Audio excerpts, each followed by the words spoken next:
All right, well, one of the big debates happening right around the country today is the release of the intergenerational report and Joe Hockey's plea yet again, a year on from when he first launched it, for Australians to keep working well into their 70s.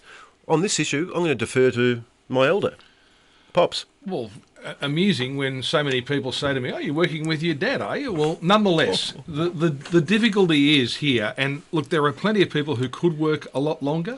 There are baby boomers who've benefited from the massive property boom of the 90s, who've amassed enormous wealth and can get out of working because they can live off their real estate proceeds.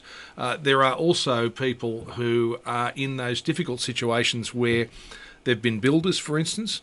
They're tradies, they're working into their 50s, late 50s, someone who's bricklayer. Are you going to ask them to keep working? And if you say, well, they're special cases, what work is going to be made available to them? So you've got two groups. You've got those who you want to entice to work longer, and you've got those who might want to work longer, but what are they going to do? But that's the critical issue facing this country right now. Unemployment levels, highest they've been in more than a dozen years now. We've got the three leading car manufacturers about to shut down their operations over the next 2 years. The mineral resources boom is coming to an end. We've got people being laid off all around the country.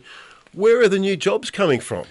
And here's the Where are they? you know what the argument and response is going to be, and it's a very difficult argument to sell.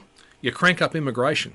So you bring in a lot of younger people who are workers, who will pay taxes, and work for cheaper rates. Who'll work at cheaper rates, but will also pay taxes, will buy houses, will then provide more of a market for businesses to operate. But try selling that, because that's the economic argument. We have more people coming in, younger people.